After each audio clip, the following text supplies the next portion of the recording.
أعوذ بالله من الشيطان الرجيم بسم الله الرحمن الرحيم للفقراء المهاجرين الذين أخرجوا من ديارهم وأموالهم يبتغون فضلا من الله ورضوانا وينصرون الله ورسوله أولئك هم الصادقون والذين اتبعوا الدار والإيمان من قبلهم يحبون من هاجر إليهم ولا يجدون في صدورهم حاجة مما أوتوا ويؤثرون على أنفسهم ولو كان بهم خصاصة ومن يوق شح نفسه فأولئك هم المفلحون والذين جاءوا من بعدهم يقولون ربنا اغفر لنا ولإخواننا الذين سبقونا بالإيمان ولا تجعل في قلوبنا غلا للذين آمنوا ربنا إنك رؤوف رحيم صدق اللہ العظیم. اور فیض اعمال ان فقراء مہاجرین کے لیے ہے جن کو گھروں سے نکال دیا گیا تھا، گھروں سے بے گھر کر دیا گیا تھا، جو اللہ کے فضل اور اللہ کی رضا کے طلبگار ہیں اور اللہ رسول کے مددگار ہیں. ایسے لوگ، اور وہ لوگ بالکل سچے ہیں، اپنے سچے بھی ہیں، اپنے ارادے کے اندر، اپنے قول اور فعل کے اندر سچے ہیں. اور یہ فیض کمال ان لوگوں کے لیے ہے جو اپنی جگہ ہی پکڑے رہے، جو مدینے میں تھے انصار، اور ایمان پر قائم رہے، ہو ایمان لا کے وہاں رہے. لیکن انصار جو ہے ایمان لا کے وہاں رہے. ان کے آنے سے پہلے اور جو ہجرت کر کے آتا تھا ان سے محبت کرتے تھے، اور اپنے دل میں کوئی تنگی نہیں پاتے تھے کہ ان کو دیا جا رہا ہے، اور ان لوگوں کو اپنے اوپر ترجیح دیا کرتے تھے، ان کو ہی ترجیح دیا کرتے تھے، چاہے اپنے لیے فاقہ فقر کیوں نہ ہو، چاہے اپنی حالت فقر فاقہ میں کیوں نہ ہو، وہ مہاجرین کو ترجیح دیا کرتے تھے. تو آگے آیت میں اسی آیت کا حصہ ہے، جو بھی اپنے دل کے لالچ سے بچا لیا گا یہی لوگ کامیاب ہونے والے ہیں. ذرا بھی ان کے دل میں لالچ نہیں تھا. اور اس کے بعد انہیں فیض کمال کن لوگوں کے لیے؟ اور فیض کمال ان لوگوں کے لیے ہے جو ان دونوں کے بعد آئیں گے، یعنی پوری امت مسلمہ جو قیامت تک آنے والی، جو ان دونوں کے بعد آئیں گے اور یہ دعا کرتے رہیں گے کہ ربنا، اے ہمارے رب، ہمارے بھائی جو ہم سے پہلے گزرے ان کی تو مغفرت فرما دو، اور ہمارے دلوں میں ان کے لیے کوئی غل نہ رکھ، ان کے لیے کوئی کنہ نہ رکھ ہمارے دل کے اندر. اے ہمارے رب، بے شک آپ بہت رحم کرنے والے ہیں اور آپ نرمی کرنے والے ہیں. تو بہت تفصیل سے لکھا ہے کہ فیض کمال کن لوگوں کے لیے ہے. مہاجرین کے لیے ہے. تو مہاجرین کی صفات جو بیان کی گئی ہیں کہ یہ لوگ جو ہے اللہ کا فضل اور اس کی رضا کے طلبگار تھے. چپ چاپ دنیا حاصل کرنے کے لیے نہیں گئے تھے وہاں، لیکن کیسی مشکلیں اٹھا کے گئے تھے معلوم ہے؟ کیسی مشکلیں اٹھا کے لوگ جو ہے ہجرت کرنا، ایسے چلے جانا ایسا نہیں، آسان نہیں تھا اس زمانے میں. پھر اللہ تعالیٰ ان کی جو ہے تعریف کر رہے ہیں کہ اللہ رسول کے مددگار تھے. لوگ کس کے لیے گئے؟ اللہ کے دین کے لیے، اللہ کے رسول کی مدد کرنے کے لیے چلے گئے. اور اولئک هم الصادقون، یہ لوگ سچے لوگ تھے. اس کے بعد جو وہاں پہلے سے موجود تھے، مہاجرین، یہ کیا صاحب، یہ کیا پڑھ رہے صاحب، ہمنا کیا مصیبت یہ نہیں کہا انہوں نے. محبت کرتے تھے، چاہتے تھے کہ کون بھی آ جائے ان کے پاس. اب بہت سارے واقعات تفصیل لکھیں کہ جو ہے کہا کہ جو ہے کسی کو بھائی بنا دیا گیا، تو کہا کہ جو ہے دیکھو میرا آدھا مال تم لے لو، میری 2 بیویں ہیں، جس بھی کو تم پسند اس کو طلاق دوں گا، تم اس سے نکاح کر لو. یہ ایسا کون اتنا قربانی کون دے سکتا؟ اپنے مالوں میں، اپنے مکان میں، اپنے دکان میں سب ان کو دے دیا. یہ ایسی مثال جو ہے قیامت تک کوئی نہیں کر سکتا.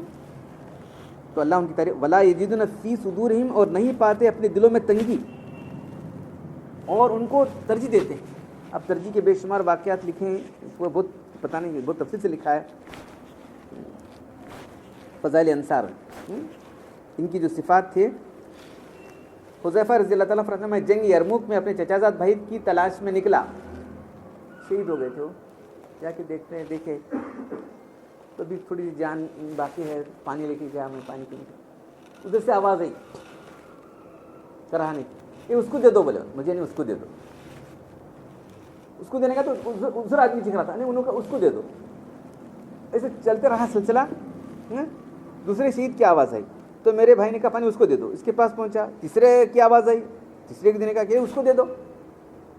اے لابا میں بس کہاں تم کو مرتا کہ نہیں, مجھے تو لا پہلے, یہ رہتا ہے انسان کا. نہیں, 7ویں آدمی تک گئے, 7ویں آدمی کہا کہ اس کو دے دو, وہاں تک گئے تو کچھ جان چلی گئی. ادھر آ کے اپنے بھائی پاس ان کی بھی روح قبض ہو گئی. ایسا کوئی کر سکتا ہے کہ بتاؤ مثال.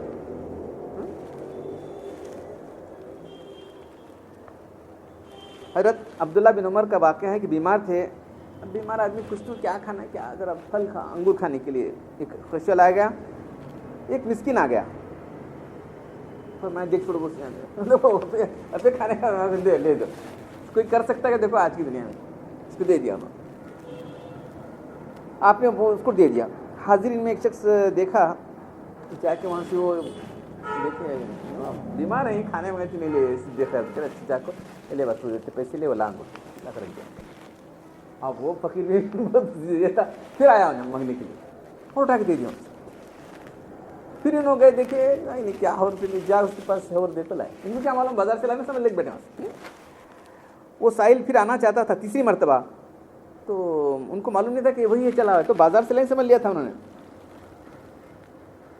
تو یہ جو ہے بعد میں بولے کیا تین بار کیوں پیسے اور کیا تو کیا انہوں کھانے, ایسی مثال نہیں تھی. حضرت عمر رضی اللہ تعالیٰ نے 400 دینار کی تھیلی ابو عبیدہ جرح کے پاس بھیجی اور غلام کو ہدایت دی کہ کیا کرتے ذرا دیکھو. غلام نے حسب ہدایت تھیلی ان کی خدمت سے پیش کی, جو ٹھہرے رہے. تو کہا کہ اللہ تعالیٰ امیر المومنین کو جو ہے جزائے خیر عطا فرمائے, یہ ہدیہ بھیجا ہے ٹھیک ہے.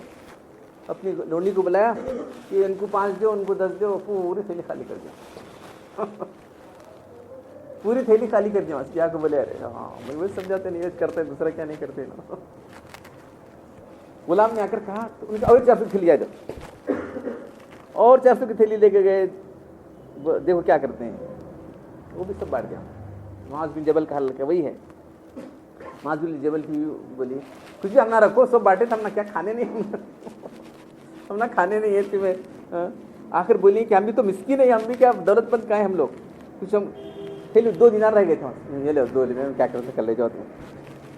ٹھیک ہے, تو یہ انصار کا اور تمام جو ہے مزاج جیسے اللہ تعالیٰ نے بنا دیا تھا پیسوں کی طرف. میں یوں کشف نفسی, جو دل کے حرص سے بچا لیے گئے تھے, اللہ بچا لیا تھا ان لوگوں. یہ اللہ کے انہوں بچے کر نہیں ہے, بچا لیا گیا. کون بچا لیا ان کو؟ اللہ بچانے والا تھا ان لوگوں. اب تم ان پر تنقیدیں کرتے ہو, آخر مسئلہ وہی لایا انہوں نے. تو پہلا گروہ تو مہاجرین کا تھا, دوسرا انصار کا تھا. اب جو تیسرے لوگ آئیں گے قیامت تک, ان کا کام کیا ہے؟ ان کے لیے استغفار کرنا ہے اور بولنا اللہ ہمارے دلوں میں ان کے لیے کوئی تنگی نہ پیدا کرے. آج ہم ان کو بیٹے تنقیدیں کر رہے ہیں, وہ لکھا کینہ اور حسد سے پاک ہونا جنتی ہونے کی علامت ہے. حدیث آئی تھی, میں سنایا تھا کہ اللہ کے فرماتے ہیں حضرت انس رضی اللہ عنہ کے کہ جو ہے اگر تمہارے ہاتھ سے, اے میرے بیٹے, اگر تجھ سے ہو سکتا ہے تو تمہاری صبح اور شام ہے, صبح اور شام ہے ہمیشہ, صبح ہوتی اور شام ہوتی ہے نا, 24 آورس ہے, ہمیشہ کے لیے تم اپنے دل میں کینہ کسی کی مت رکھو. یہی میری سنت ہے. جو میری سنت سے محبت کرنے والا ہے, مجھ سے محبت کرنے والا ہے. جو مجھ سے محبت کرنے والا جنت میں میرے ساتھ ہوگا. تو یہ صحابہ کرام کے تعلق سے ہمارے دل میں کوئی کینہ نہ ہونا چاہیے. اب لکھا ہے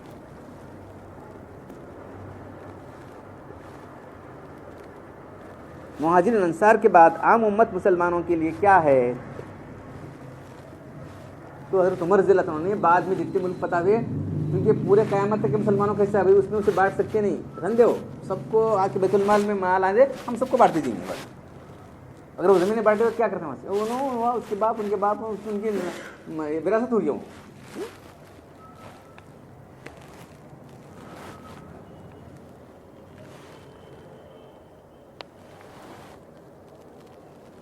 اس سے معلوم ہوا صحابہ کرام کے بعد جتنے مسلمان ہیں ان کا ایمان و اسلام قبول ہونے کی اور نجات پانے کی یہ ہے کہ صحابہ کرام کی عظمت محبت اپنے دل میں رکھتے ہوں. اگر صحابہ کرام کی عظمت اور محبت نہیں ہے تو ایمان سے خالی ہے. اسی لیے ہم بار بار بولتے رہتے ہیں یہ گمراہ فرقہ ہے. کون سا؟ غیر مقلدین کا. یہ گمراہ فرقہ ہے جماعت اسلامی کا، دنگے کی چوٹ بول رہے ہیں مسجد میں بیٹھ کے. ہے کہ دیکھو صحابہ کی عظمت ہے کہ ان کے دلوں کے اندر صحابہ کی عظمت ہے کہ دیکھو کیا پڑھ کر دیکھو ان کی کتابیں پڑھ کر دیکھو، معلوم ہوگا کہ جو ہے صحابہ کی توہین کی ان لوگوں نے، کمبخت فرقے دیکھ رہے دونوں.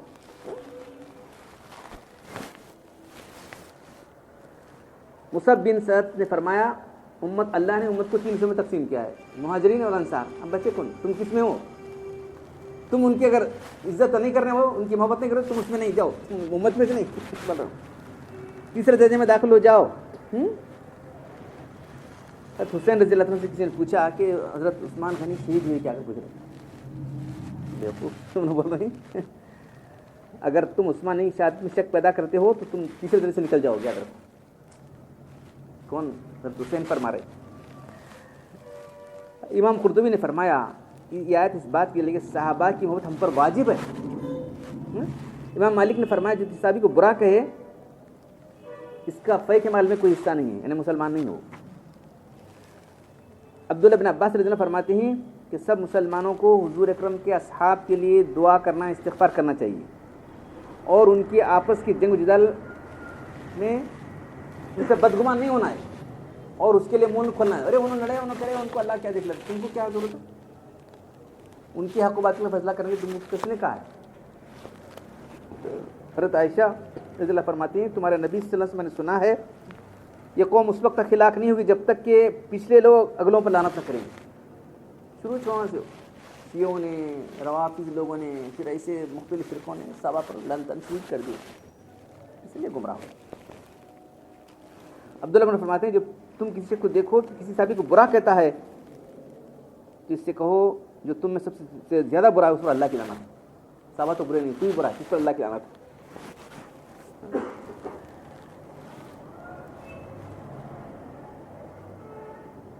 عوام بن حشب نے فرمایا میں نے اس امت کے پہلے لوگوں کو اس بات پر مستقیم اور مضبوط پایا ہے کہ وہ لوگوں کو تلقین کرتے تھے کہ صحابہ کرام کے فضائل بیان کرو تاکہ لوگوں ان کی محبت پیدا ہو، اور صحابہ کے اختلافات جو درمیان میں پیش ان کا ذکر مت کرو. یہ آئی نہیں کیا ایسا ہے نہیں تاریخ میں؟ ارے پتا کہ نہیں تجھے کیا ہے ضرورت وہ کھڑے ہو گئے مودودی کے لوگ ہے نہیں تاریخ میں.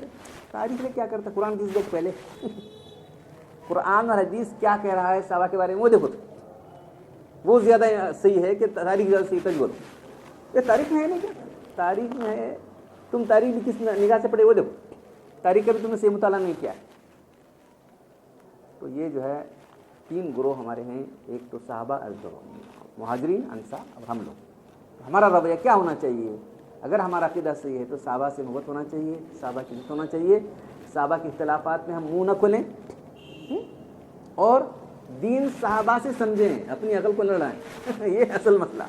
صحابہ ہمارے لیے معیار حق ہیں. یہ تمام گمراہ فرقوں نے ان کو ہٹا دیا ہے. میں قرآن پڑھتا ہوں، میں حدیث پڑھتا ہوں، میں قرآن سمجھا نا حدیث سمجھا. اللہ تعالیٰ مجھے آپ سب لوگوں کو صحابہ کرام کی عظمت اور عزت کرنے کی توفیق عطا فرمائے. الحمدللہ رب العالمین والصلاۃ والسلام علی رسول الکریم. ربنا آتنا في الدنيا حسنة وفي الآخرة حسنة وقنا عذاب النار. ربنا ظلمنا أنفسنا وإن لم تغفر لنا وترحمنا لنكونن من الخاسرين. إن الله وملائكته يصلون على النبي يا أيها الذين آمنوا صلوا عليه وسلموا تسليما. صلاة دائمة مقبولة. سبحان ربك رب العزة عما يصفون وسلام على المرسلين والحمد لله.